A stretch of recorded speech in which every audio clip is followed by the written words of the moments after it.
Major update ಅನ್ನ ಗಮನಿಸ್ತಾ ಇದ್ದೀವಿ. ರಿಪಬ್ಲಿಕ್ ಕನ್ನಡಕ್ಕೆ ಪೊಲೀಸ್ ಮೂಲಗಳಿಂದ ಮಾಹಿತಿ. 6ನೇ ಜಾಗದಲ್ಲಿ ಸಿಕ್ಕೇ ಬಿಟ್ಟಿದೆ ಅಸ್ಥಿಪಂಜರ.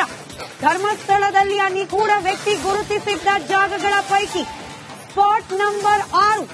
ಈ 6ನೇ ಜಾಗದಲ್ಲಿ ಗುಂಡಿ ಅಗೆಯುವಾಗ ಮೂಳೆಗಳ ಅವಶೇಷ ಲಭ್ಯವಾಗಿದೆ. ರಿಪಬ್ಲಿಕ್ ಕನ್ನಡಕ್ಕೆ ಪೊಲೀಸ್ ಮೂಲಗಳಿಂದ ಸಿಕ್ಕಿರುವ ಮಾಹಿತಿ ಇದು. ಧರ್ಮಸ್ಥಳ ನಿಗೂಢ ಸಾವು ಅತ್ಯಾಚಾರ ಆರೋಪ ಪ್ರಕರಣದ ಈ ಕ್ಷಣದ ಅತಿ ದೊಡ್ಡ ಮೇಜರ್ ಡೆವಲಪ್ಮೆಂಟ್ ಪೊಲೀಸ್ ಮೂಲಗಳಿಂದಲೇ ಸಿಕ್ಕಿರುವ ಮಾಹಿತಿ. ಕೊನೆಗೂ ಆ ನಿಗೂಢ ವ್ಯಕ್ತಿ ತೋರಿಸಿದ್ದ ಜಾಗಗಳ ಪೈಕಿ ಒಂದು ಜಾಗದಲ್ಲಿ ಎಕ್ಸಾಕ್ಟ್ಲಿ ಆ 6ನೇ ಸ್ಪಾಟ್ ಅಸ್ಥಿಪಂಜರ ಅಲ್ಲಿ ಲಭ್ಯವಾಗಿದೆ. 6ನೇ ಜಾಗದಲ್ಲಿ ಗುಂಡಿ ಅಗೆಯುವಾಗ ಮೂಳೆ ಸಿಕ್ಕಿದೆ. ರಿಪಬ್ಲಿಕ್ ಕನ್ನಡಕ್ಕೆ ಪೊಲೀಸ್ ಮೂಲಗಳ ಮಾಹಿತಿ. ಈ ಪ್ರಕರಣಕ್ಕೆ ಸಂಬಂಧಪಟ್ಟಂತೆ ನಡೆಯುತ್ತಿರುವ ತನಿಖೆಯಲ್ಲಿ ಇದೊಂದು ಮೇಜರ್ ಡೆವಲಪ್ಮೆಂಟ್. ಇನ್ ಕೇಸ್ ಈ ಮೂಳೆಗಳು ಸಿಕ್ಕಿರೋದು ದೃಢವಾದ್ರೆ ಅದನ್ನ ನೇರವಾಗಿ ಅಲ್ಲಿ ಜಾಗದಿಂದ ರಿಟ್ರೀವ್ ಮಾಡಿ ಅಲ್ಲಿರುವ ಎಫ್ಎಸ್ಎಲ್ ನ ಟೀಮ್ ಅದನ್ನ ಸೆಕ್ಯೂರ್ ಮಾಡಿ ನಂತರದಲ್ಲಿ ಇದರ ವೈದ್ಯಕೀಯ ತಪಾಸಣೆಗಳನ್ನು ನಡೆಸಲಿಕ್ಕೆ ಪ್ರಾರಂಭ ಮಾಡ್ತಾರೆ. ಅನಾಮಧೇಯ ವ್ಯಕ್ತಿಯ ಆರೋಪದಂತೆ ನಿಜಕ್ಕೂ ಕೊಲೆ ಮಾಡಿ ಹೂಳಲಾಗಿದ್ದ ಶವವಾಯಿತು. ಹೆಣ್ಣಿನದ್ದೋ ಗಂಡಿನದ್ದೋ ಯಾವ ವಯಸ್ಸಿನವರದ್ದು ಅಂದಾಜು ಯಾವಾಗ ಈ ವ್ಯಕ್ತಿ ಮೃತಪಟ್ಟಿರಬಹುದು ಈ ರೀತಿಯ ತನಿಖೆಗಳು ಪ್ರಾರಂಭ ಆಗುತ್ತೆ. 6ನೇ ಜಾಗದ ಗುಂಡಿ ಅಗೆಯುವ ಸಂದರ್ಭದಲ್ಲಿ ಮೂಳೆಗಳು ಸಿಕ್ಕಿದೆ. ಅದನ್ನ ಎಫ್ಎಸ್ಎಲ್ ತಂಡಕ್ಕೆ ಹಸ್ತಾಂತರ ಮಾಡಲಾಗ್ತಾ ಇದೆ. ರಿಪಬ್ಲಿಕ್ ಕನ್ನಡಕ್ಕೆ ಸಿಕ್ಕಿರುವ ಮಾಹಿತಿ ಇದು. ನೀವು ದೃಶ್ಯದಲ್ಲೂ ಕೂಡ ಗಮನಿಸ್ತಾ ಇದ್ದೀರಿ. ಸತತವಾಗಿ ಸುರಿತಾ ಇರುವ ಮಳೆಯ ನಡುವೆಯೂ ಕೂಡ ಕಾರ್ಯಾಚರಣೆ ನಡೆಸಲಾಗ್ತಾ ಇತ್ತು. ಡೀಟೇಲ್ಸ್ ನೊಂದಿಗೆ ನಮ್ಮ ಪ್ರತಿನಿಧಿ ಅಭಿಷೇಕ್ ದೂರವಾಣಿ ಸಂಪರ್ಕದಲ್ಲಿ. ಅಭಿಷೇಕ್, ಕೊನೆಗೂ ಮೂಳೆ ಸಿಕ್ಕಿದೆ, ಮುಂದೆ ಈ ಕ್ಷಣಕ್ಕಲ್ಲಾಗ್ತಿರೋದೇನು ವಿವರಿಸ್ತಾ ಹೋಗೋದಾದ್ರೆ? ಶ್ವೇತಾ, ಸದ್ಯದ ಮಟ್ಟಿಗೆ ನಾವು ನೇತ್ರಾವತಿ ನದಿಯ ಬ್ರಿಡ್ಜ್ ಮೇಲೆ ನಿಂತು ದೂರದಿಂದ ನಾವು ಯಾವ ಒಂದಿಷ್ಟು ಪದಾರ್ಥಗಳನ್ನ ಅಥವಾ ಬಕೆಟ್ ಅನ್ನ ತೆಗೆದುಕೊಂಡು ಹೋಗೋದು ತೋರಿಸಿದ್ವಿ. ಈಗಷ್ಟೇ ಅದನ್ನ ತೆಗೆದುಕೊಂಡು ಹೋಗಿರುವಂತದ್ದು ಎಫ್ಎಸ್ಎಲ್ ನ ಅಧಿಕಾರಿಗಳು, ಸ್ಟೋಕೋ ಟೀಮ್ ಆ ಒಂದು ಸೀನ್ ಆಫ್ ಕ್ರೈಮ್ ಏನಿದೆ ಅದನ್ನ ಸೆಕ್ಯೂರ್ ಮಾಡ್ಕೊಂಡಿರುವಂತದ್ದು, ಹಿಟಾಚಿ ಮೂಲಕ ಉತ್ಖನನವನ್ನ ಮಾಡ್ತಿರುವಂತದ್ದು.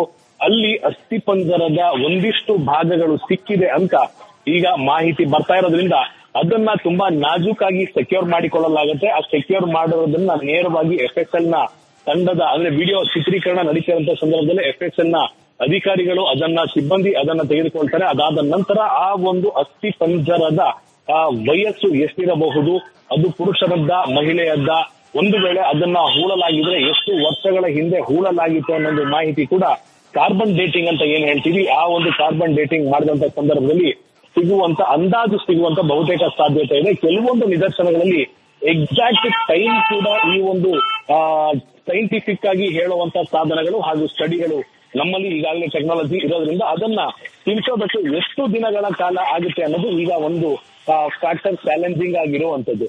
ಈಗಾಗಲೇ ಆ ಅನಾಮಧೇಯ ವ್ಯಕ್ತಿ ಹೇಳಿದಂತೆ 6, 7, 8, 9, 10 ಈ 5 ಗುಂಡಿಗಳ ಪೈಕಿ 11ರವರೆಗೂ ಖಂಡಿತವಾಗಿ ಅಸ್ಥಿಪಂಜರ ಸಿಗುತ್ತೆ ಅಂತ ದೃಢವಾಗಿ ಹೇಳಿದ. ನಿನ್ನೆ ವಿಚಾರಣೆಯನ್ನ ನಡೆಸಿದಂತ ಸಂದರ್ಭದಲ್ಲೂ ಕೂಡ, ಯಾಕಂದ್ರೆ ಆತ ತೋರಿಸಿದಂತ 5 ಜಾಗದಲ್ಲಿ ಗುಂಡಿಗಳಲ್ಲಿ ಆ ಸ್ಪಾಟ್ಗಳಲ್ಲಿ ಎಕ್ಸ್ಕವೇಟ್ ಮಾಡಿದಾಗ ಏನು ಸಿಗಲಿಲ್ಲವಾಗಿದ್ದರಿಂದ ಆತನನ್ನ ಪ್ರಣವ್ ಮೋಹಂತಿರವರ ನೇತೃತ್ವದಲ್ಲೇ ಒಂದಿಷ್ಟು ಕಾಲ ವಿಚಾರಣೆಗೆ ಒಳಪಡಿಸಲಾಯಿತು. ಈ 6ನೇ ಸ್ಪಾಟ್ ಎಕ್ಸಾಕ್ಟ್ಲಿ ಎಲ್ಲಿದೆ? ಸ್ನಾನಘಟ್ಟದಿಂದ ಎಷ್ಟು ದೂರ ಇದೆ?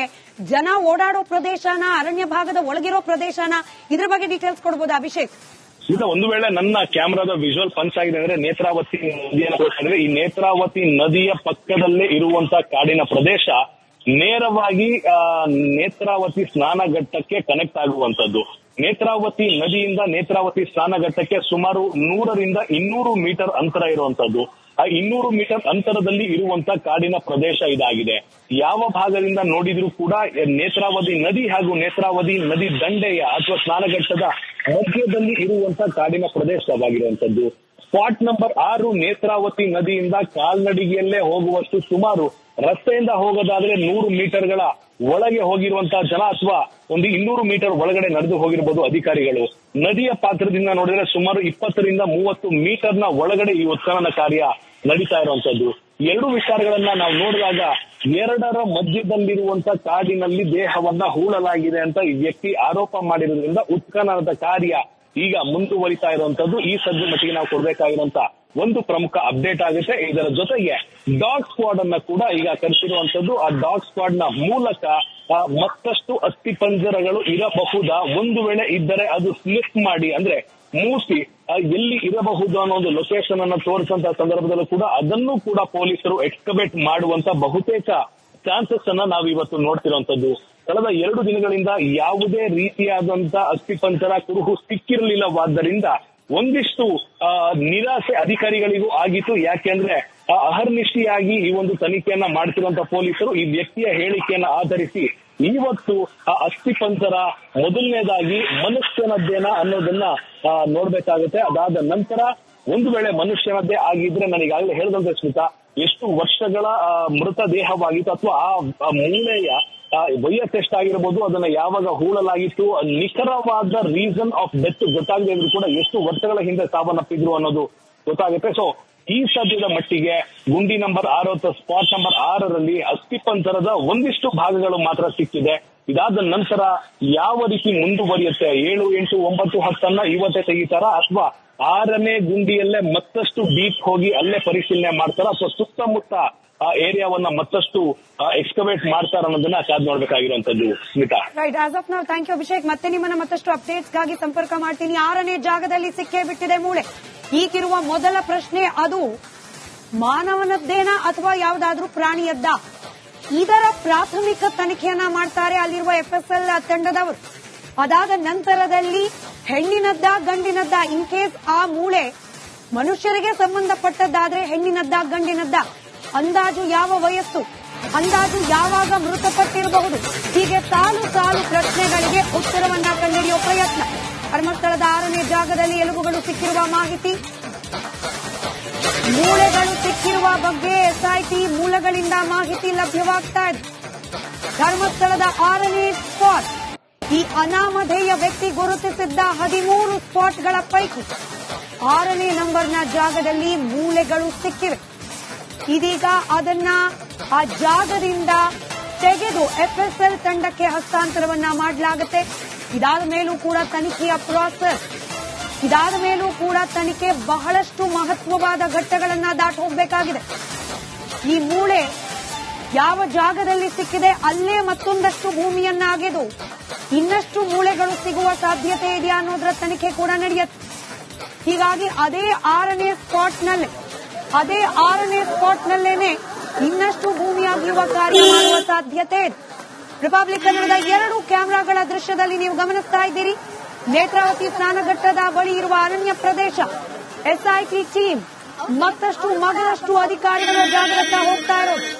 ಹಾಗೆ ಎಲ್ಲಿ ಭೂಮಿಯನ್ನ ಅಗೆಯಲಾಗ್ತಾ ಇದೆಯೋ ಅದೇ ಜಾಗದಲ್ಲಿ ಕ್ಯಾಮೆರಾ ನಂಬರ್ 2 ಅದೇ ಜಾಗದ ದೃಶ್ಯಗಳನ್ನ ತೋರಿಸ್ತಾ ಇದೆ. ಕ್ಯಾಮೆರಾ ಸಂಖ್ಯೆ 2 ರಿಪಬ್ಲಿಕ್ ಕನ್ನಡದ 2 ಕ್ಯಾಮೆರಾಗಳ ಮೂಲಕ ಈ 6ನೇ ಸ್ಪಾಟ್ ಸದ್ಯಕ್ಕೆ ಅದರ ಸುತ್ತ ನಡೀತಾ ಇರುವ ಡೆವಲಪ್ಮೆಂಟ್ಸ್ ಅನ್ನ ನೀವು ಗಮನಿಸ್ತಾ ಇದ್ದೀರಿ.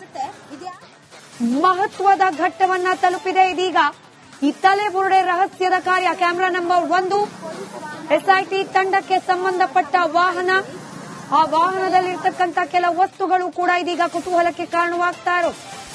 ಕ್ಯಾಮೆರಾ ನಂಬರ್ 2 ಈಗಲೂ ಕೂಡ ಆ ಸ್ಪಾಟ್ ನಂಬರ್ 6ರಲ್ಲಿ ತನಿಖೆ ಮುಂದುವರೆದಿದೆ, ಭೂಮಿ ಅಗೆಯುವ ಕಾರ್ಯ ಮುಂದುವರೆದಿದೆ. ಸಿಕ್ಕಿರೋದು ಸಂಪೂರ್ಣವಾದ ಅಸ್ಥಿಪಂಜರ ಅಲ್ಲ, ಮೂಳೆಗಳು. ಹೀಗಾಗಿ ಮತ್ತಷ್ಟು